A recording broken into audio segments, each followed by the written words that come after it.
এদিকে রাতেও শিক্ষার্থীদের তাণ্ডব চলছে। সেনাবাহিনী পরিস্থিতি স্বাভাবিক করার জন্য চেষ্টা চালাচ্ছে। কঠিন বিপদে আছে সার্জিস হাসনাত। দেশ এখন কিভাবে ঠিক হবে? ডক্টর ইউনূস নতুন পদক্ষেপ গ্রহণ করেন। আমাদের আগামী দেশটা কেমন হবে? এখানে দেখুন সারাদিন তাণ্ডব হওয়ার পরেও কিন্তু শিক্ষার্থীরা রাতেও তাণ্ডব চালাচ্ছে এবং সার্জিস হাসনাত থেকে এখানে কিন্তু সেনাবাহিনীও আসে ঘটনাস্থলে। আপনারা সবকিছু ছাত্রলীগ এদেরকে পেটাইতো, যুবলীগ এদেরকে পেটাইতো, মানে সোজা কথায় বলতে আওয়ামী লীগ এদেরকে পেটাইতো। কিন্তু এখন মানে আপনার 7 কলেজের শিক্ষার্থীরা আর অমুক কলেজের শিক্ষার্থীরা, মানে দুই পক্ষের শিক্ষার্থীরা একে অপরকে মনে করেন পেটাচ্ছে। এখন কাদের নাম দিবেন? এখন আপনারা বলেন যে আমরা কি মেয়ে মানুষ না? সমন্বয় হাসনাতকে যে গণপিটুনি দিছে একদম উচিত শিক্ষা হয়েছে, একদম উচিত শিক্ষা। তিনি এখন আইসিইউতে একদম পারফেক্ট। দর্শক, আমরা লক্ষ্য করছি এক পক্ষ হাসনাত আব্দুল্লাহকে ঘিরে কিন্তু উত্তেজনকার তারা তাদের জায়গা থেকে এখন তার অবলম্বন আছেই একটা, এটা তাদের খুঁটি। এই খুঁটিটা হচ্ছে গুজব খুঁটি।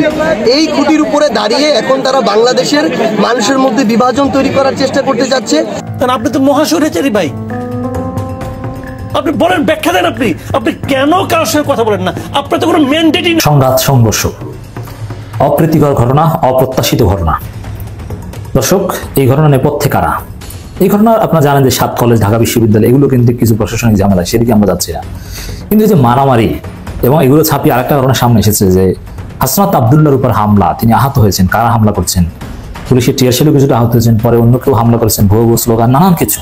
আমি আপনাকে আরও স্পষ্ট বলি যে এই যে হাসনাত আব্দুল্লাহর আমি পুরো ভিডিওটা দেখেছি এবং তিনি যখন গিয়েছেন তাকে সেখান থেকে আপনার তারা একেবারে ড্যাম কেয়ার এবং ভুয়া বলেছে। রাত 10টার পর থেকে দুপক্ষের মধ্যে চলে ব্যাপক সংঘর্ষ। সায়েন্স ল্যাব মোড় থেকে শুরু করে নিউ মার্কেট, নীলক্ষেত মোড় এবং ঢাকা বিশ্ববিদ্যালয়ের মুক্তি ও গণতন্ত্র তরুণ এলাকা পর্যন্ত বিস্তৃতি ঘটে এই সংঘর্ষের। ঢাকা বিশ্ববিদ্যালয় এবং ঢাকা কলেজের মধ্যকার দ্বিপাক্ষিক সংঘর্ষ চলাকালে হিরো শাস্তে গিয়ে মার খেয়েছেন বৈষম্যবিরোধী ছাত্র আন্দোলনের অন্যতম জনপ্রিয় সমন্বয়ক। আমার বন্ধু আমাকে সেখানে ন্যায্যতা, ধর্মনিরপেক্ষতা, আপোষহীনতা আর সাহসিকতা। এখানে সার্জিস ভয়ঙ্কর রূপে কেঁপেছে এই অবস্থাগুলোর জন্য। দর্শক শ্রোতা, গত রাত থেকেই রাজপথের মধ্যে শিক্ষার্থীরা অনেক কিছু করে এবং এই তাণ্ডবের মুখে পড়ে হাসনাত আব্দুল্লাহর অবস্থা খারাপ হয়ে যায়। এইসব নিয়ে অনেকে আলোচনা করে, অনেকে সমালোচনা করে, এইগুলা বিষয় পর্যালোচনা করে। আমরা অনেক তথ্য পাই এবং ভিডিও পাই। সবকিছু আপনাদেরকে এই ভিডিওর মাধ্যমে তুলে ধরবো যে হাসনাতকে সবাই কি করতেছে। অন্যদিকে সেনাবাহিনীও কিন্তু একটা পদক্ষেপ নেয় বরাবরের মতো। বাংলাদেশ সেনাবাহিনী আমাদের বাংলাদেশের আস্থার প্রতীক। সবাই কিন্তু বাংলাদেশ সেনাবাহিনীর উপর আস্থা রাখে এবং বাংলাদেশ সেনাবাহিনী সবকিছু শান্ত করে। আসুন দর্শক, আমরা আর কথা না বেরিয়ে ভিডিওর মূল আলোচনায় চলে যাই যে এখানে সবাই কি বলতেছে এবং কি কি নিউজগুলো এখানে থাকছে। এই যে আগেগুলো দেখবো, ভিডিও শেষে আমাদের মন্তব্য করবো।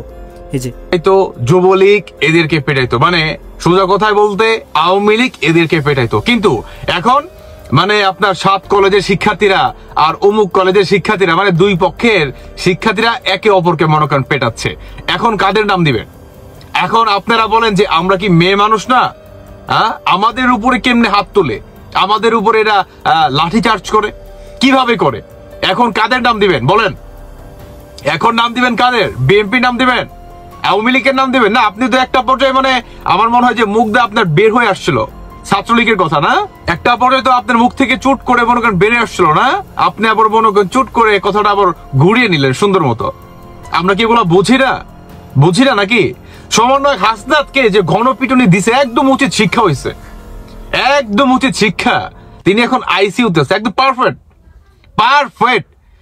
এদেরকে এভাবেই শায়েস্তা করতে হবে, একে অপরকে, মানে মধ্যরাতে এদের মনে করেন সংঘর্ষ। আর সেই সংঘর্ষ আপনার ঠেকাতে কিংবা আপনার শান্তি বজায় রাখার জন্য রাতের এই আপনার মধ্যরাতের ভিতরে পুলিশ বাহিনী আর হচ্ছে সেনাবাহিনীকে পর্যন্ত আসতে হয়। আপনি বুঝতেছেন? সেনাবাহিনী হচ্ছে দেশ রক্ষার জন্য মনে করেন এটা নামে, কিন্তু এই সমন্বয়করা যদি রাস্তায় একটা পাদও দেয় রে ভাই, বর্তমান এই গন্ধ যাতে আশেপাশে না ছড়ায়, এটা কেউ মনে করেন উঠে যাওয়ার জন্য বর্তমান রাস্তাঘাটে মনে করেন যখন তখন মনে করেন সেনাবাহিনী এসে মনে করেন হাজির। মানে সেনাবাহিনীকে বর্তমান এই সমন্বয়করা এইরকম একটা স্টেজে মনে করেন নিয়ে যাবে, কখনো বাংলার মানুষ ভাবছে কখনো বাংলার মানুষ দেশটাকে এটা কোথায় নিয়ে? লাঞ্ছিত হয়ে যেতেন। পরিস্থিতি খারাপ দেখে ঘটনাস্থল ত্যাগ করে চলে গেছে হাসনাত আব্দুল্লাহ। দর্শক, যে ফুটেজটা দেখছেন, সাউন্ডগুলো কি আপনারা ক্লিয়ার বুঝছেন? শব্দগুলো ছিল এরকম ভুয়া, মানে হাসনাতকে দেখেই 7 কলেজের শিক্ষার্থীরা বলছিল। তবে মজার একটা সেন্টেন্স তৈরি করছে পোলাপাইন, এসেছে ফুটেজ খুর এসেছে। মানে চাখুর, এই খুর, সেই খুর। তো ফুটেজ খুর কেন বলা হচ্ছে?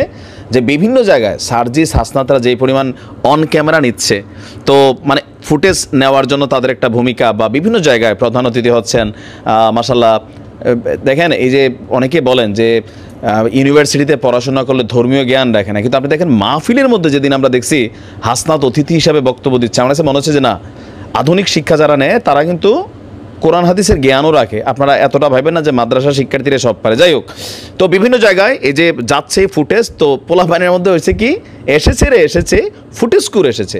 আবার আরেকটা ডায়লগ ছিল গেল কয়েকদিন আগে, সম্ভবত এই 7 কলেজের শিক্ষার্থীদের একটা আন্দোলনের মধ্যে উপদেষ্টা নাহিদ গেছিল, তখন আরেকটা ডায়লগ ছিল, সব শালারা বাট পার, আর্মি হবে ঠিকাদার, এরকম মোটা মোটা গলায় একটা পোলা এরকম, মানে খুব ভাইরাল হয়েছিল। যাই হোক, গতকালকে রাতে আপনারা প্রথমে যে দৃশ্যটা দেখছেন, এটা হচ্ছে ঢাকা বিশ্ববিদ্যালয় এবং 7 কলেজের শিক্ষার্থীদের মধ্যে যখন সংঘর্ষ একটা ব্যাপক পর্যায়ে চলে গেল, পুলিশ বিজিবি মানে একটা অস্থির অবস্থা। এটা সম্ভবত বিজিবি আসার আগে আমরা যে দৃশ্যটা দেখছি, হাসনাত তার দায়িত্ববোধের জায়গা থেকে, যেহেতু তিনি একজন প্রধান সমন্বয়ক বা এই মুহূর্তে সো পপুলার অ্যাজ এ কী বলা হয় ক্যারেক্টার, প্লাস ঢাকা ইউনিভার্সিটির সে ছাত্র সাবেক, তো স্বাভাবিকভাবে এরকম পরিস্থিতিতে তারাই যায়, সার্জিসও ছুটে যায়। তবে কালকে সার্জিস যায় নাই, হাসনাত গেছিল। তো যেমনে গেছে পরিস্থিতির এমন হয়েছিল, আরেকটু থাকলে হাসনাতের উপর 2-4টা কিল ঘুষি পড়তে কিন্তু মিস হতো না। পোলাপান যে টেম্পারে উঠছিল, হাসনাতও বুদ্ধিমান ছেলে, পরিস্থিতি বুঝা ভাইগা গেছে অনেকে বলছেন, বাট আমি দেখছি ভাগে নাই, সে তার গাড়িতে করে চলে গেছে, বা সাথে সম্ভবত আরও বন্ধুবান্ধবরা ছিলেন। যাই হোক, ঘটনার প্রেক্ষাপট কি, যেহেতু ছাত্রদের মধ্যে সার্জিস হাসনাতদের একটা মান্যতা আছে, মিনিমাম লেভেলে সবাই তাদেরকে মানে, তো সেই আত্মবিশ্বাসে বলিয়ান হয়ে দুই পক্ষকে নেগোসিয়েট করার জন্যই হাসনাত গিয়েছিলেন। তো রাত 12:30টার দিকে নীলক্ষেত এলাকায় আসে। এ সময় ঢাকা কলেজের শিক্ষার্থীদের সাথে কথা বলতে গেলে প্রথমে তারা তাকে পাত্তা দেয়নি বা কথা বলেনি। এরপর হাসনাত উভয় পক্ষকে অ্যাজ এ মুরব্বী হিসাবে, না ওই মুরব্বী না, মুরব্বী এটা না, এটা হচ্ছে আমাদের কুমিল্লার আমার খুব কাছের হুজুর, দোয়া করবেন, হ্যাঁ, আমার খুবই পছন্দের একজন মানুষ। যাই হোক, এটা আলাদা টপিক। কোয়েলাইতাম নেই কুমিল্লার ভাষায়, যা কোয়েলাই।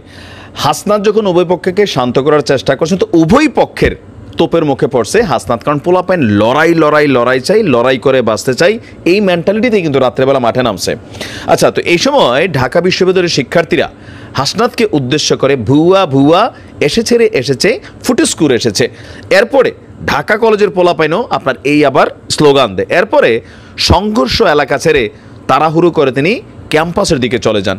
এর আগে আপনার ঢাকা কলেজের সামনে থেকে মুক্তি এবং গণতন্ত্র তরুণের সামনের দিকে পৌঁছান 7 কলেজের শিক্ষার্থীরা। রাত ভর আমরা যা দেখছি, কোথাও না কোথাও আমরা এই দৃশ্য দেখতে চাইনি। সায়েন্স ল্যাব থেকে শুরু করে পুরা ওই এরিয়াটা, ক্যাম্পাস এরিয়ার আশেপাশে যা ছিল হুলস্থুল। তবে সমন্বয়করা কতটুকু ক্যাপাবিলিটি রাখেন, তারা ভবিষ্যতের রাজনৈতিক দল করবেন, হাসনাতরা একটা পরিস্থিতিকে কিভাবে মোকাবেলা করতে পারবেন না পারবেন, গতকালকে কিন্তু এটা একটা ট্রেইলার আমরা মনে হয় দেখে ফেললাম। রাজনীতি করতে গেলে আপনার ভয়েস এরকম আঙ্গুল দিলে মোটামুটি আপনার অনুসারী যারা বসতে হবে, উঠতে হবে, নাহলে আপনি মাঠ কন্ট্রোল করতে পারবেন না। যেমন ডক্টর ইউনূস সরকার এই মুহূর্তে তিনি ভদ্র মানুষ, পুলিশ এখন মানবিক পুলিশে পরিণত হয়েছে। তো পরিণতি কি, দেশে এখন ক্রস ফায়ার নাই, ছিনতাইকারীরা ভাল লাগছে আপনার টাকাটা দেখা ভাই দিয়া দেন, না দিলে একদম ভরা দিবে এরকম, হ্যাঁ, যা খুশি তাই করতেছে। কেন?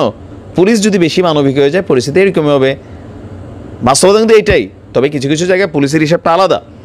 আইন শৃঙ্খলা বাহিনীকে শক্ত হাতে ব্যালেন্স করতে সারা পৃথিবীর এটা আছে।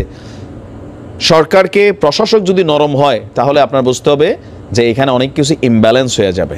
তো আমাদের যিনি আগামী দিনের প্রশাসক হিসাবে হয়তো বা সার্জিস হাসনাতরা তারা যাবে, তো তারা এই শিক্ষার্থীদেরকে আসলে কতটুকু কন্ট্রোলে রাখতে পারবে।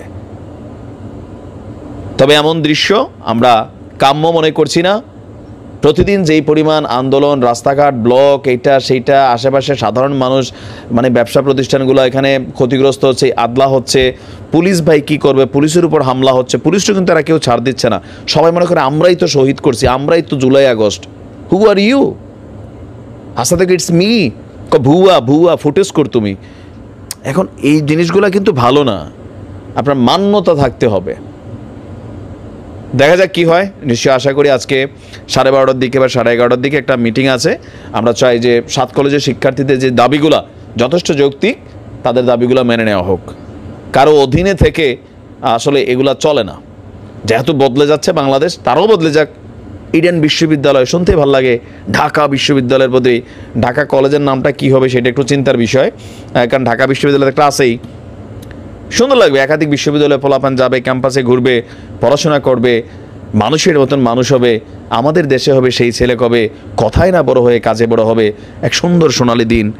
ওয়াও, ভাবতে ভালো লাগে। কিন্তু ঢাকা বিশ্ববিদ্যালয় উত্তপ্ত, সংঘাত, সংঘর্ষ, অপ্রীতিকর ঘটনা, অপ্রত্যাশিত ঘটনা। দর্শক, এই ঘটনা নেপথ্যে কারা? এই ঘটনা আপনারা জানেন যে 7 কলেজ, ঢাকা বিশ্ববিদ্যালয়, এগুলো কিন্তু কিছু প্রশাসনিক ঝামেলা, সেদিকে আমরা যাচ্ছি না। কিন্তু এই যে মারামারি এবং এগুলো ছাপিয়ে আরেকটা ঘটনা সামনে এসেছে যে হাসনাত আব্দুল্লাহর উপর হামলা, তিনি আহত হয়েছেন। কারা হামলা করছেন? পুলিশের টিয়ারশেলে কিছুটা আহত হয়েছেন, পরে অন্য কেউ হামলা করেছেন, ভুয়ো ভুয়ো স্লোগান, নানান কিছু। দর্শক, হাসনাত আব্দুল্লাহ প্রশংসায় ভাসছেন, তার সাহসিকতা, তার তেজোদীপ্ত নেতৃত্ব, পরিস্থিতি নিয়ন্ত্রণ করার চেষ্টা, এগুলো খুবই অ্যাপ্রিসিয়েট হচ্ছে। কিন্তু আমরা কিছু মৌলিক আলোচনা করতে চাই। সহজ হিসাব, ঢাকা বিশ্ববিদ্যালয় উত্তপ্ত, ঢাকা বিশ্ববিদ্যালয় প্রভিসির বাসভবন ঘেরাও করতে আসা, নানান কিছু চলছে। এই ঘটনা এগুলো কেন ঘটছে? এবং ঢাকা বিশ্ববিদ্যালয় ভার্সাস 7 কলেজ, নীলক্ষেত মোড়, ঢাকা ইউনিভার্সিটিতে ঢুকে যাচ্ছে, ঢাকা বিশ্ববিদ্যালয়ের শিক্ষার্থীদের সাথে অন্যান্য কলেজের শিক্ষার্থীদের সংঘর্ষ, এগুলো কেন?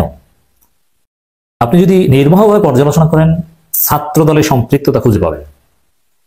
দর্শক, সরোয়ার্দী কলেজ, কবি নজরুল কলেজ, এরা ডেমরার আরেকটা কলেজের মধ্যে যে বিশাল সংঘাত, সংঘর্ষ, বেশ কয়েকটা মৃত্যুর ঘটনা ঘটেছে, ন্যাশনাল মেডিকেল কলেজ ইত্যাদি ইত্যাদি, কবি নজরুল কলেজ, এরা মিলে শামসুল হক কলেজের উপর হামলা, নানান কিছু ঘটেছে। এগুলো কারা ঘটিয়েছিল? আপনাদের নিঃসন্দেহে মনে আছে ছাত্রদল। ছাত্রদল চাঁদাবাজি করতে গিয়ে একটা মেডিকেল কলেজের কাছ থেকে টাকা খেয়ে ঝামেলা করতে গিয়ে প্রিন্সিপাল আবার ছাত্রদলকে ডেকেছেন। এটা নিয়ে বিশাল ঘটনা, রক্তারক্তির মতো ঘটনা, নিহতের মতো ঘটনা ঘটেছে। কিন্তু ছাত্রদলের বিরুদ্ধে বড় কোনো অ্যাকশনে কিন্তু প্রশাসন যায়নি, অথচ রক্তক্ষয়ী ঘটনা ছাত্রদল ঘটিয়ে দিয়েছিল। এরপরে আপনারা জানেন যে সরোয়ার্দী কলেজের কিছু পান্ডা, বৈরে বাম, শিবিরের জগন্নাথ বিশ্ববিদ্যালয় শাখার সেক্রেটারিকে লাঞ্ছিত করেছে। সেই পান্ডাও কিন্তু গ্রেপ্তার হয়নি। হ্যাঁ, ক্ষমা চেয়েছে, দুঃখ প্রকাশ করেছে, কিন্তু গ্রেপ্তার কিন্তু হয়নি। এই যে বিভিন্ন জায়গায় আন্ত কলেজ, এক কলেজের শিক্ষার্থীরা আরেক বিশ্ববিদ্যালয়ের শিক্ষার্থীদের অপমান করে, হামলা করে, কলেজের ভিতরে ঢুকে অমুক তমুক, মানে এই বিষয়গুলোই কিন্তু, এই বিষয়গুলো যথাযথ বিচার না হওয়ায় কিন্তু এই ধরনের ঘটনা ঢাকা বিশ্ববিদ্যালয়ে যেটা ঘটলো, এগুলোর সুযোগ পায়, সাহস পায়। যদি ঠিক কয়েক মাস আগে কবি নজরুল, সরোয়ার্দী কলেজ এরা মিলে শামসুল হক কলেজ বা এদের উপর যে হামলা টামলা ইত্যাদি ইত্যাদি, এগুলো যদি বিচার হতো ছাত্রদলের এই নেপথ্যের শক্তি, এবং এই জগন্নাথ বিশ্ববিদ্যালয়ের শিবিরের সেক্রেটারির উপর যে হামলা চেষ্টা ছাত্রদলের পক্ষ থেকে, ওই জসিমকে যদি গ্রেপ্তার করা হতো, তাহলে এই ধরনের ঘটনার সাহস ছাত্রদল পেত না। এই ঘটনা অলরেডি ছাত্রদলের নাম এসেছে, এটা পর্যালোচনা হোক। আমাদের কাছে অনেকেই তথ্য পাঠিয়েছেন যে হাসনাত আব্দুল্লাহর উপর কারা হামলা করেছে। তার মধ্যে একজনের ভিডিও ফুটেজ স্পষ্ট পাওয়া গিয়েছে। হাসনাত আব্দুল্লাহর উপর হামলাকারীদের যে ওমর ফারুক ম্যানেজমেন্ট বিভাগ 23-24 সেশন, মহসিন হল ছাত্রদল, আমরা সেদিকে আসি। সেখানে জিয়াউর রহমান তার ছবি সহ, তিনি ছাত্রদল, স্পষ্ট ছাত্রদলের সম্পৃক্ততা আছে, কর্মী। এছাড়া আরেকজনের ছাত্রদলের সম্পৃক্ততা পাওয়া গেছে, তারিকুর রহমান রাহাত, ছাত্রদলের সভাপতির সাথে তার ছবি। সেখানে তার একটা হোয়াটসঅ্যাপ গ্রুপের স্ক্রিনশট সামনে এসেছে যে পোলাপান হল গেটে যারা আছো নীলক্ষেত মোড়ে চলে আসো, মানে এরকম নানান বিশৃঙ্খলা করে এই হামলার সাথে ছাত্রদল ভোলাপানিতে মাস স্বীকার করতে যাচ্ছে। যেহেতু ক্যাম্পাসে ছাত্রদলের কোনো প্রাসঙ্গিকতা নেই, রাজনীতি নেই, এই জন্য বৈষম্যবিরোধী ছাত্র আন্দোলন শিবির আধিপত্য, এই জন্য বৈষম্যবিরোধী ছাত্র আন্দোলন নেতা এবং শিবিরের উপর একটা টার্গেট পরিকল্পিতভাবে। ঘটনা অন্য বিষয় নিয়ে, এখানে ছাত্রদলের সাথে কোনো ঘটনা নয়। 7 কলেজ, ঢাকা ইউনিভার্সিটি প্রভিসি কি বলেছে না, এগুলো নিয়ে কি করেছে। কিন্তু এই পরিস্থিতিগুলোতে সুযোগ নেওয়ার জন্য বসে থাকে ছাত্রদল। যেরকম অন্য একটা বিষয়, সূত্রপুর থানার পাশে একটা মিটিং, সূত্রপুর থানায়, সেখানে সরোয়ার্দী কলেজ ছাত্রদল সভাপতি বা ছাত্রদলের পান্ডারা জগন্নাথ বিশ্ববিদ্যালয় শিবির সেক্রেটারির উপর হামলা করেছে, হামলার চেষ্টা করেছে, ভাঙচুর করেছে। মানে ঘটনা কিন্তু অন্য, কিন্তু ওরা সবসময় ছাত্রদল অন্য কোনো ইভেন্টে, অন্য কোনো ঝামেলায় বসে থাকে কিভাবে শিবির এবং বৈষম্যবিরোধী ছাত্র আন্দোলনকে ধরবে, বিতর্ক সৃষ্টি করে ওদেরকে মারা যায়। কারণ ছাত্রদলের কোনো রাজনীতি নেই, অস্তিত্ব নেই, এই জন্য ওদের উপর হামলা করে ওদেরকে ভয় দেখাতে হবে। ছাত্রদলের যে এই গৃহীত নীতি, এই নীতি থেকে এই 7 কলেজ, ঢাকা বিশ্ববিদ্যালয়, এদের মধ্যে যে দ্বন্দ্ব বা প্রভিসিকে কেন্দ্র করে, এই দ্বন্দ্বের মধ্যে ঢুকে ছাত্রদল হাসনাত আব্দুল্লাহর উপর হামলা জড়িত থাকতে পারে বলে আমাদের ধারণা। আমি বলছি না যে একেবারে প্রুফ, কিছু প্রাথমিক প্রমাণ এসেছে, এটা বিশ্লেষণ করা হোক। পরিস্থিতি নিয়ন্ত্রণে ঘটনাস্থলে হাসনাত আব্দুল্লাহ গিয়েছেন, সেখানে ভুয়া ভুয়া স্লোগান দেয়। হ্যাঁ, এই ধরনের ঘটনায় জনপ্রিয় কাউকেও ভুয়া স্লোগান দিতে পারে, কিন্তু তিনি আহত হয়েছেন হাসনাত আব্দুল রক্তাক্ত চেহারা দেখে আমরা কষ্ট পাচ্ছি, আমরা প্রতিবাদ জানাচ্ছি এবং নেপথ্যে ছাত্রদল কিভাবে ভূমিকা পালন করেছে এটা স্ক্রুটিনাইজ করে বিচার আওতায় আনা। একই সাথে সেই শামসুল হক কলেজ প্লাস 3 কলেজ, সরদি কলেজ আর শিবির সেক্রেটারি জগন্নাথ বিশ্ববিদ্যালয় এগুলো বিচার আওতায় নেওয়া, এগুলো ধরা হোক, ছাত্রদল এই পান্ডাদের গ্রেপ্তার করতে হবে। তাহলে পরবর্তীতে ক্যাম্পাসে এই ধরনের অনাকাঙ্ক্ষিত ঘটনা এড়ানো যাবে। বিভিন্ন দাবি দেওয়া কেন্দ্রিক ঝামেলা বা এগুলো ঘটতে পারে বা ঘটছে, এটা কাম নয় তারপরে ঘটছে, কিন্তু ছাত্রদল এই ঘোলা পানিতে মাস শিকার করার রাজনীতি করছে, এটা হচ্ছে আমাদের ঠিক। ঢাকা বিশ্ববিদ্যালয় উপাচার্য শিক্ষা বাসভবন ঘেরাও করতে আসা 7 কলেজের শিক্ষার্থীদের সঙ্গে ঢাকা বিশ্ববিদ্যালয় শিক্ষার্থীদের সংঘর্ষ ঠেকাতে ঘটনাস্থলে উপস্থিত হয়েছিলেন বৈষম্য ছাত্র আন্দোলনের সমন্বয়ক হাসনাত আব্দুল্লাহ। তবে পরিস্থিতি স্বাভাবিক করতে ব্যর্থ হন তিনি। এ সময় ঢাবি শিক্ষার্থীরা তার উদ্দেশ্যে ভুয়া স্লোগান দিয়ে থাকেন। এই ভুয়া স্লোগান কারা দেন? তাদের মধ্যে ছাত্র দলের সম্পৃক্ত তার অনেক স্ক্রিনশট বা কারা স্লোগান দিয়েছে তাদের ছবি কিন্তু সোশ্যাল মিডিয়ায় ভেসে আছে। ওদের ছাত্রদল পরিস্থিতিকে ঘোলাটে করার চেষ্টা করছে। তো দর্শক, এখানে হাসনাত এখন জাতীয় নেতা, সমস্যা সমাধান করতে যান শিক্ষার্থীর রাস্তায় তিনি যেতেই পারেন, শিবির সভাপতি বা এরাও যেতে পারেন, বিশেষ করে ঢাকা বিশ্ববিদ্যালয়ের সাথে যারা সম্পৃক্ত। রোববার 26 জানুয়ারি দিবাগত রাত 1:45 দিকে নিউ মার্কেট 2 নম্বর গেটের সামনে ঢাবি শিক্ষার্থীদের অপেক্ষায় রেখে তিনি 7 কলেজের শিক্ষার্থীদের দিকে এগিয়ে যান। তবে তিনি তাদের নাগালে পৌঁছতে না পেরে 5 মিনিট পরে ফিরে আসেন। এ সময় পুলিশের ছোড়া টিয়ার গ্যাসে কিছুটা আহত হতে দেখা যায় এবং পরে তার উপর হামলা বা তাকে শিক্ষার্থীদের পক্ষ থেকে যারা ভুয়া স্লোগান দিয়েছে ছাত্র দলের লোকজনের পক্ষ থেকে হামলা করা হয়েছে বলে অনেকে অভিযোগ করছেন। এই জন্য এটা বলছি যে এটা তদন্ত করা হোক, তদন্তের মাধ্যমে এর বাস্তবতা উঠে আসবে বলে আমরা মনে করি। সমন্বয়ক 24 গণঅভ্যুত্থানের নেতা হাসনাত আব্দুল্লাহ, যাকে আমি ভালোবেসে কালো পাঠা বলে ডাকি সবসময়, আপনারা জানেন, তাকে বেধড়ক প্রহার করা হয়েছে। ঢাকা বিশ্ববিদ্যালয় এবং ঢাকা কলেজের মধ্যকার দ্বিপাক্ষিক সংঘর্ষ চলাকালে তিনি 24 সেই গণঅভ্যুত্থানের মতো হিরো সাজতে গিয়ে, হিরোইজম দেখাতে গিয়ে মার খেয়েছেন। তারা যে সবসময় বলে ঐক্যের কথা, সাধারণ শিক্ষার্থীরা তাদের ডাকে আবারও মাঠে আসবে, এইটার নমুনা। অভ্যুত্থানের 6 মাস না যেতেই সাধারণ শিক্ষার্থীদের হাতে যে বেধড়ক মার খেলো, এখন যখন রাজনৈতিক পরিস্থিতি যেভাবে দিনকে দিন খোলা হচ্ছে, জল যেদিকে গড়াচ্ছে, আওয়ামী লীগ মাঠে নামবে সম্ভবত ফেব্রুয়ারিতে, বিএনপি ইতিমধ্যে মাঠে আছে এবং নির্বাচন ঘিরে যে নাটকীয়তা শুরু করেছে বর্তমান সরকার, যদি নির্বাচন ঠিক সময় দেওয়া না হয়, এই তথাকথিত সমন্বয় 24 অভ্যুত্থানের যারা হিরো, এদের পরিণতি কি হবে আপনারা একবার চিন্তা করেন। সাধারণ শিক্ষার্থীদের সাথেই তারা টিকতে পারে না, বেধড়ক মার খায়, তাহলে যখন দুইটা রাজনৈতিক দলের কর্মীরা, যাদের লক্ষ লক্ষ নেতা কর্মী আছে, তাদের মায়ের কোথায় কোথায় করতে পারে আপনারা একবার চিন্তা করে দেখবেন। তবে হাসনাত আব্দুল্লাহর জন্য অনেক অনেক শুভকামনা এবং যথেষ্ট মায়া লাগছে। যারা আমি মার খেয়েছে, নাকটা থেতলে গিয়েছে, মুখে রক্ত বের হয়েছে। এটা মাত্র ট্রেলারও না, টিজার দেখবেন আজকে, এরপর দেখবেন ট্রেলার, এরপর দেখবেন ফুল মুভি, তখন বুঝবেন কত ধানে কত চাল। হাসনাত আব্দুল্লাহ তোমাদের জন্য অপেক্ষা করছে, কত ধানে কত চাল। জাস্ট ওয়েট করো, আর অল্প কয়েকটা দিন, ঠিক আছে? এরপর তোমাদের পালানোর রাস্তা তো বন্ধ, ভারতে যাইতে পারবে না, এদিক দিয়ে বঙ্গোপসাগর, তোমাদের এয়ার স্পেসও বন্ধ করে দেওয়া হবে। বাংলাদেশের কোন প্রান্তে কতদিন লুকাই থাকবা সেটা পরিকল্পনা করে না, অন্যথায় বাইরের চুটে শরীরে কাপড় থাকবে না, পাহাড় চামড়া থাকবে না। আমার বঙ্গবন্ধু আমাকে শেখায় ন্যায্যতা, ধর্মনিরপেক্ষতা, আপোষহীনতা আর সাহসিকতা। তিনি বলেছিলেন, যদি কেউ ন্যায্য কথা বলে আর সংখ্যায় যদি সে 1 জন হয়, আমরা তার কথা মেনে নেব। আমার বঙ্গবন্ধু বলেছিলেন, এই বাংলাদেশ হবে ধর্মনিরপেক্ষ দেশ, যেখানে ধর্ম নিয়ে কোনো ব্যবসা করা চলবে না। আমার বঙ্গবন্ধু মুচলেখা দিয়ে নিজের ছাত্রত্ব ফিরিয়ে নেননি, অন্যায়ের সাথে আপোষ করেননি। আমার বঙ্গবন্ধু দেখিয়েছেন কিভাবে নারীকে সম্মান করতে হয়। তিনি বলেছিলেন, এই স্বাধীন বাংলায় যত বীরঙ্গনা রয়েছে, তার বাবার নামের পাশে আমার নাম লিখে দিও আর ঠিকানা দিও ধানমন্ডি 32। আমার বঙ্গবন্ধু আমাকে শেখায় কিভাবে বিচক্ষণ আর দূরদর্শী হতে হয়। 1968 সালে একটি সাক্ষাৎকারে তিনি বলেছিলেন, আওয়ামী লীগ দৃঢ়ভাবে সমাজতন্ত্র বিশ্বাসী। সেই সমাজতন্ত্র যা পৃথিবীর অন্যান্য দেশে রয়েছে তা নয়, বরং সেই সমাজতন্ত্র যে সমাজতন্ত্র এই দেশের মাটি, মানুষ আর আবহাওয়া চায়। আমার বঙ্গবন্ধু হচ্ছে সেই বঙ্গবন্ধু। এমন হাজারো অনুসরণীয় ও অনুকরণীয় না বলা কথা আর গল্পের মধ্য দিয়ে বঙ্গবন্ধু হয়ে উঠেছেন আমার বঙ্গবন্ধু। পরিশেষে ওপারে ওপারে অপার অপার স্বপ্নে আমার দিকে, আমাদের দিকে, বাংলাদেশের দিকে চেয়ে থাকা বঙ্গবন্ধুর উদ্দেশ্যে বলতে চাই, ওরা ভেবেছিল তোমাকে হত্যা করলেই হয়ে যাবে সব শেষ। ভাবেনি ওরা বঙ্গবন্ধু মানেই বাংলাদেশ। হ্যাঁ, আমার বঙ্গবন্ধু মানে বাংলাদেশ। ধন্যবাদ সবাইকে। ও মানে শেখ মুজিবকে নিয়ে এত ভালো বক্তব্য, মানে আপনার কলিজায় লাগার মতো বক্তব্য, শেখ রাসেলকে নিয়ে এত সুন্দর বক্তব্য, আর সেই সার্জিস এখন আইসা আপনার মানে বাংলাদেশের মোস্ট ক্রিমিনাল যিনি থাইকা থাকে সেটা হচ্ছে বঙ্গবন্ধু শেখ মুজিবুর রহমান। আর শেখ রাসেলকে নিয়েও তিনি কি অনেক কটূক্তি করে কথা বলে, মানে ছোট্ট একটা বাচ্চা শেখ রাসেল কেমনি কি ভাই।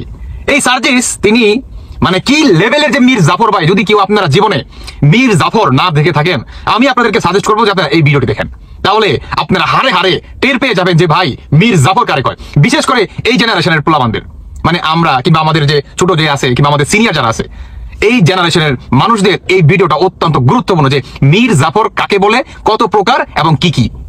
এই সার্জিসকে দেখলেই বোঝা যায়, বুঝতে পারছেন? মানে তিনি ক্ষমতার লোভে ছাত্রলীগ ছিল এবং বঙ্গবন্ধুর এত সুন্দর মনে করেন ভাষণ, এত মানে কলিজায় লাগার মতো একটা বক্তব্য ছিল তার। আর তিনি আইসা বর্তমান কি স্বৈরাচার শেখ হাসিনা, স্বৈরাচার বঙ্গবন্ধু, তারপরে আপনার এইটা সেইটা নাকি, হ্যাঁ? হাই রে ভাই, গিরগিটি মীর জাফরগিরি কত প্রকার আর কি কি। এই ভিডিওটা থেকে আসলে আমরা কি শিক্ষা নিতে পারি?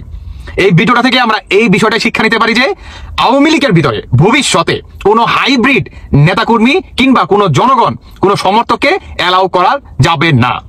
অনেককেই অনেকভাবে বলতে শুনতেছি যে সামনে নির্বাচন আওয়ামী লীগ কাজতে দেবে না, যারা নির্বাচনের আয়োজন করবে তারা মুখে বলতেছে একরকম কিন্তু কার্যক্রম করতেছে ভিন্ন রকম। তারা মুখে বলতেছে যে আওয়ামী লীগের নিবন্ধন যদি থাকে তাহলে আওয়ামী লীগ নির্বাচনে আসতে কোনো সমস্যা নেই, অথচ তার নির্বাচন কমিশনের যে সংস্কার প্রস্তাব সেখানে দেখলেই বুঝতে পারবেন যে নিবন্ধন থাকাকালীনও আওয়ামী লীগ যাতে নির্বাচনে না আসতে পারে তার সর্বপ্রকার ব্যবস্থা তারা করতেছে বলে অনেকেই মন্তব্য করতেছে। অনেক রাজনৈতিক বিশ্লেষক, সাংবাদিক এবং বিভিন্ন কন্টেন্ট ক্রিয়েটাররা এ বিষয়ে কথা বলতেছে। কিন্তু আমি বললাম কি যে এই সরকারের আমলে এই সরকার যে নির্বাচন অনুষ্ঠিত করবে সেই নির্বাচনে আওয়ামী লীগ অংশগ্রহণ করবে না, লিখে রাখেন। এটা আজকে আমার ভিডিওর টাইটেল। কি জন্য এই কথাটা বলছি দেখেন, বাংলাদেশ আওয়ামী লীগের কেন্দ্রীয় কার্যনির্বাহী কমিটির সদস্য মোহাম্মদ আলী আরাফাত তিনি কি বলছে? তিনি বলছে আগামী নির্বাচন ইউনূসের অবৈধ সরকারের অধীনে হবে না, এই গণশত্রু সরকারকে বিদায় নিতে হবে। আপনি দেখেন তো স্পষ্ট ভাষায় বলছে যে আগামী নির্বাচন এই সরকারের আমলে হবে না, এই গণশত্রু সরকারকে বিদায় নিতে হবে। অর্থাৎ যদি তারা আয়োজনও করে আওয়ামী লীগ কিন্তু এটা মেনে নেবে না। তিনি বলছে একটি নতুন তত্ত্বাবধায়ক সরকারের অধীনে হতে হবে পরবর্তী নির্বাচন। নির্বাচনে অংশগ্রহণকারী সকল দল এবং ব্যক্তির জন্য যেন সমান সুযোগ থাকে সেই পরিবেশ তৈরি করতে হবে। আওয়ামী লীগের সকল নেতাকর্মীদের বিরুদ্ধে দেওয়া মিথ্যা মামলা প্রত্যাহার করতে হবে, রাজবন্দীদের মুক্তি দিতে হবে এবং জঙ্গি ও শীর্ষ সন্ত্রাসীদের গ্রেপ্তার করতে হবে। জনগণের দ্বারা নির্বাচিত সংসদ প্রয়োজনীয় সংস্কার কর্মসূচি বাস্তবায়ন করবে। বিএনপি যে কথাগুলো বলতেছে সেই কথাগুলোর সাথে কিন্তু এই কথা মিলে গেল। নির্বাচিত সংসদের সংখ্যাগরিষ্ঠ দল সরকার গঠন করবে এবং দ্বিতীয় বৃহত্তম দল সংসদের বিরোধী দলের আসনে বসবে। একই সাথে জুলাই 16 তারিখ থেকে আগস্টের 5 তারিখ পর্যন্ত এবং পরবর্তী সময়ে পুলিশ সহ যত হতাহত হয়েছে সকল ঘটনার সুষ্ঠু তদন্ত সাপেক্ষে বিচার চলমান রাখতে হবে। তদন্ত বিচার প্রক্রিয়ার মাধ্যমে যে দোষী প্রমাণিত হবে তার শাস্তি নিশ্চিত করতে হবে। এটা হলো মোহাম্মদ আলী আরাফাত, সদস্য কেন্দ্রীয় কার্যনির্বাহী কমিটি বাংলাদেশ আওয়ামী লীগ। এখন বাংলাদেশ আওয়ামী লীগের কেন্দ্রীয় কার্যনির্বাহী কমিটির একজন সদস্য, তিনি যখন আওয়ামী লীগ সরকার ক্ষমতায় ছিল তখন রানিং মন্ত্রীও ছিলেন। তিনি এই কথা বলতেছে, আপনাকে বুঝতে হবে অবশ্যই এটা আওয়ামী লীগেরই কথা। আওয়ামী লীগ বলতেছে যে এই সরকারের আমলে নির্বাচন হবে না, এই গণশত্রু সরকারকে বিদায় নিতে হবে। তারা আরও অনেক রকম দাবি জানাইছে 16 জুলাই থেকে 5 আগস্ট এবং 5 আগস্টের পরে পুলিশ হত্যা সহ সকল কিছু সুষ্ঠু তদন্ত সাপেক্ষে বিচার করতে হবে এবং নির্বাচন হবে একটা নতুন তত্ত্বাবধায়ক সরকারের আমলে। তাহলে অনেকে যে বলতেছে আওয়ামী লীগকে নির্বাচন আসতে দেবে না, আরে ভাই তারাই তো নির্বাচনে আসবে না, তাদের কথাই তো স্পষ্ট হয়ে যায় যে আওয়ামী লীগই এই সরকারের আমলে, এই সরকার যদি নির্বাচন অনুষ্ঠিত করে পরিচালনা করে সেই নির্বাচনে আওয়ামী লীগ আসবে না। তো তারা এখানে স্পষ্ট ভাষায় বলছে। তাহলে তারা নির্বাচনে আওয়ামী লীগকে আসতে দেবে না, আসতে না দেওয়ার জন্য নানান কৌশল অবলম্বন করুক, সমস্যা নাই, কিন্তু তারাই আসবে না। তাহলে এরা কৌশল অবলম্বন করে কি লাভ? এমনকি এই কথা বিএনপি উঠাইছে যে এই সরকার যদি এই সরকারের আমলে যদি একটা নতুন রাজনৈতিক দল গঠন করে এবং এই সরকার যদি নিরপেক্ষ না থাকতে পারে তাহলে তো নির্বাচন পরিচালনা এই সরকার করতে পারবে না, তখন নতুন সরকারের প্রয়োজন হবে। দেখেন কথাটা কিন্তু মিলে গেল, আওয়ামী লীগ এবং বিএনপির কথাটা কিন্তু মিলে গেল। বিএনপি বলছে যে এই সরকার যদি নিরপেক্ষ না থাকতে পারে তাহলে সামনের নির্বাচন পরিচালনা এই সরকার করতে পারবে না, নতুন সরকারের দরকার হবে। আবার আওয়ামী লীগ বলতেছে যে এই সরকারের অধীনে নির্বাচন হবে না। মানে দুই দলের কথা কিন্তু মিলে যেতেছে। আপনারা বসে বসে একটু মিলান আমি যে বললাম কথাটা সত্য কিনা। ছাত্র উপদেষ্টা আর বিএনপির মধ্যে শুরু হওয়া বিভেদ থামাতে রেফারির ভূমিকা দিলেন আইন উপদেষ্টা ডক্টর আসিফ নজরুল। তবে খবর হলো তার শান্তির পতাকা খুব একটা কাজে আসছে না, উল্টো বিকেলে তার সংবাদ সম্মেলনে দেওয়া বক্তব্য বিএনপির মধ্যে আরো প্রশ্নের জন্ম দিয়েছে। বিকেলেই বিএনপির এক নেতা আবারও জানিয়েছেন 3 মাসের মধ্যেই নির্বাচনের ব্যবস্থা করা উচিত সরকারের। সুইজারল্যান্ডের দাভোসে বিশ্ব অর্থনৈতিক ফোরামের বার্ষিক সভায় যোগ দিতে 21শে জানুয়ারি দেশ ছাড়েন প্রধান উপদেষ্টা ডক্টর মোহাম্মদ ইউনূস। তার অনুপস্থিতিতে নতুন করে টালমাটাল হয়ে পড়ে রাজনীতি। বিবিসি বাংলায় বিএনপি মহাসচিব মির্জা ফখরুল ইসলাম আলমগীরের এক সাক্ষাৎকারের প্রতিক্রিয়ায় ফেসবুকে যুদ্ধংদেহী পোস্ট দেন উপদেষ্টা নাহিদ ইসলাম।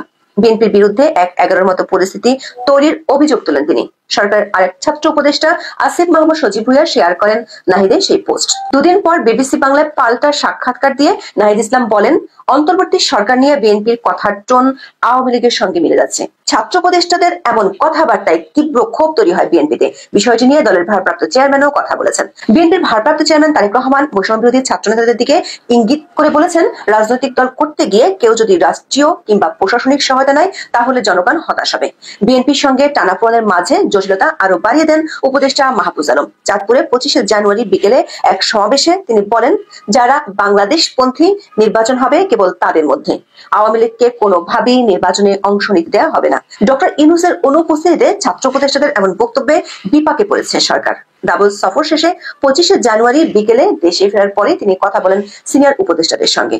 ছাত্র উপদেষ্টাদের মুখে লাগাম পড়ানোর উপায় নিয়ে আলোচনা হয় এ সময়। সূত্র বলছে, সংকট থেকে উত্তরণের উপায় খোঁজার মধ্যেই 26শে জানুয়ারি দুপুরে হুট করে ফেসবুকে পোস্ট দিয়েছেন আইন উপদেষ্টা ডক্টর আসিফ নজরুল। সংবাদ মাধ্যমগুলোর খবর হলো, নির্বাচন সহ বিভিন্ন বিষয়ে বিএনপি নেতাদের সঙ্গে বৈষম্য বিরোধী ছাত্র নেতাদের কথার লড়াই থামাতে উদ্যোগী হয়েছেন আইন উপদেষ্টা। আইন উপদেষ্টা অধ্যাপক আসিফ নজরুল 4টি বিষয় তার পোস্টে লিখেছেন। তার ভাষায় এগুলো তিনি জানেন এবং বিশ্বাস করেন। 1. বিএনপি ষড়যন্ত্র বা 11 ধরনের কিছুতে আগ্রহী নয়। 2. ছাত্র নেতারা সরকারে থাকা অবস্থায় কোনো রাজনৈতিক দল গঠন করছেন না বা এতে যোগ দিতে যাচ্ছেন না। 3. জুলাই ঘোষণাপত্র হবে একটি রাজনৈতিক দলিল এবং এটি প্রণয়নে গণ অভ্যুত্থানের শক্তিগুলোর মতামত আন্তরিকভাবে প্রতিফলনের ইচ্ছা ছাত্র নেতাদের রয়েছে। 4. বিএনপি ও ছাত্র নেতারা এমনকি নির্বাচন কেন্দ্রিক বৃহত্তর সমঝোতার বিষয়েও অনাগ্রহী নন, তাই বিরোধের কোনো কারণ নেই। বিএনপির সূত্রগুলো বলছে, আসিফ নজরুলের পোস্টে নিয়ে দলটির নেতাদের মধ্যে আলোচনা হয়েছে। বিএনপি নেতাদের মত হলো, আসিফ নজরুল পরিস্থিতি স্বাভাবিক করার জন্যই এমন পোস্ট করেছেন। তবে তিনি তার পোস্টে বিএনপির মত নেই এমন কিছু বক্তব্য জুড়ে দিয়েছেন। যেমন জুলাই ঘোষণাপত্র যে বিএনপি চায় না সে বিষয়টি ইতিমধ্যেই সরকারের সর্বোচ্চ মহলকে জানিয়ে দেওয়া হয়েছে। বাস্তবতা হলো, এ ধরনের ঘোষণাপত্র নিয়ে পরিষ্কার আপত্তি জানিয়েছে বিএনপি। বামপন্থী সহ বেশ কয়েকটি দল আমন্ত্রণ পাওয়ার পর আলোচনাতেও যায়নি। এমন অবস্থায় যেটি হিমাগারে চলে গেছে, ডক্টর নজরুল সেটি আবার সামনে আনার চেষ্টা করছেন। বিএনপি নেতারা মনে করেন, ইতিমধ্যে রাষ্ট্রপতির পদত্যাগ, রাজনৈতিক দলকে নিষিদ্ধ করা এসব বিষয় নিয়ে অনেক জল খোলা হয়েছে। প্রতিবারই পরিস্থিতি সরকারের নিয়ন্ত্রণের বাইরে চলে গিয়েছিল বৈষম্য বিরোধী ছাত্র নেতাদের অদূরদর্শিতার জন্য। ওই পরিস্থিতিগুলোতে বিএনপি সরকারকে সহায়তা করেছিল, কিন্তু সরকারের 2জন উপদেষ্টা প্রশাসনের নিয়োগের ক্ষেত্রে বিএনপি হস্তক্ষেপ করছে বলে যে অভিযোগ করে সে সম্পর্কে সরকারের পক্ষ থেকে এখনো কোনো বক্তব্য দেওয়া হয়নি। বিএনপির স্থায়ী কমিটির একজন সদস্য বলছেন, ডক্টর নজরুলের পোস্টটি অনেকটা ছাত্রদের মুখপাত্রের বক্তব্যের মতো শোনাচ্ছে। তিনি বলেছেন, ছাত্র নেতারা সরকারের থাকা অবস্থায় কোনো রাজনৈতিক দল গঠন করছেন না বা এতে যোগ দিতে যাচ্ছেন না। তবে তার এই বক্তব্যে আস্থা পাচ্ছে না বিএনপির মতো দলগুলো, বরং তিনি সরকার ও রাজনীতিকে কেন একাকার করে ফেলছেন সেই প্রশ্ন তুলেছেন বিএনপির ওই নেতা। আসিফ নজরুল যে ঐক্যের ডাক দিয়েছেন তাকেও কোনো গুরুত্ব দিচ্ছে না বিএনপি, কারণ ইতিমধ্যে প্রধান উপদেষ্টা ঐক্যের জন্য যে 2টি সংলাপ ডেকেছেন সেগুলোতে বিএনপি কোনো আশার আলো দেখতে পায়নি। বরং বিএনপির মূল যে দাবি দ্রুত নির্বাচন, সে বিষয়ে সরকার উপদেষ্টাদের মধ্য থেকে পরিষ্কার কোনো বক্তব্য আসেনি। উল্টো প্রধান উপদেষ্টা দাভোসে গিয়ে বলেছেন, দেশের মানুষ কিভাবে নির্বাচন চায় সেটি জানার পর নির্বাচন দেওয়া হবে। বিএনপি নেতা মনে করেন, এ ধরনের বক্তব্যের অর্থ হলো সরকার নির্বাচন সহসা দেওয়ার কথা ভাবছে না, বরং বিএনপি দেখতে পাচ্ছে নির্বাচনে দেরি করে ছাত্রদের দল গোছানোর জন্য যথেষ্ট সময় দিতে চায় সরকার। ফেসবুক পোস্টে ডক্টর নজরুল উল্লেখ করেছেন, বিএনপি ষড়যন্ত্র বা 11 ধরনের কিছুতে আগ্রহী নয়। বিএনপি নেতাদের ভাষ্য হলো, সরকারের একজন উপদেষ্টা বিএনপির বিরুদ্ধে এমন একটি গুরুতর অভিযোগ করলো আর উল্টো তিনি বিএনপির উপর বিষয়টি চাপিয়ে দেওয়ার চেষ্টা করছেন। এদিকে ডক্টর আসিফ নজরুল 26শে জানুয়ারি বিকেলে সচিবালয়ের সংবাদ সম্মেলনে বলেছেন, নির্বাচনের সময় এই সরকার যথেষ্ট নিরপেক্ষ থাকবে। আপনারা দেখলেন এখানে কি কথা হচ্ছে, অনেকেই কিন্তু অনেক কথা বলতেছে, অনেকের মন্তব্যগুলো প্রকাশ করতেছে রাজপথের মধ্যে যে এইসব বিষয় হচ্ছে, অন্যদিকে অনেক কার্যক্রমগুলো নিয়ে দর্শক শ্রোতা সবার মন্তব্যগুলা মানে অনেকে আলোচনা করে, সমালোচনা করে, অনেকে কিন্তু ছাড় দিচ্ছে এবং হাসনাতের বিপক্ষে কথা বলে। এবং এই বিপক্ষে কথাগুলো কে বলে? যারা নাকি আওয়ামী লীগ সাপোর্ট করে, যারা বর্তমান সরকার চায় না, যারা শেখ হাসিনাকে দেশে চায়, তারাই এইসব কথা বলে। দর্শক শ্রোতা, যেই সার্জিস হাসনাত আমাদের দেশটাকে মুক্ত করার জন্য মানে জান প্রাণ দিয়ে 24 সালে স্বাধীন করেছে, এখন সেই সার্জিস হাসনাতকে সাধারণ মানুষরা এইসব কথা বলে। সবাই কিন্তু এইসব বলে না, সবাই সার্জিস হাসনাতকে ভালোবাসে এবং তাদেরকে দর্শক শ্রোতা এতক্ষণ আপনাদেরকে যা কিছু দেখিয়েছি সব কিছু কিন্তু আমরা সোশ্যাল মিডিয়া থেকে সংগ্রহ করেছি, এখানে আমাদের নিজস্ব কোনো মন্তব্য নেই। এইসব দেখে আপনাদের কি মনে হচ্ছে এবং আপনাদের মন্তব্য কি, এটা কিন্তু আপনারা অবশ্যই কমেন্ট বক্সে লিখে যাবেন। এবং আপনাদের কাছে আমার একটা রিকোয়েস্ট থাকবে, আমার চ্যানেলটি সাবস্ক্রাইব করবেন এবং পাশে থাকা বেল আইকনটি অবশ্যই বাজিয়ে যাবেন, যাতে করে নেক্সট ভিডিওটা সবার আগে আপনাদের কাছে পৌঁছায়। ধন্যবাদ।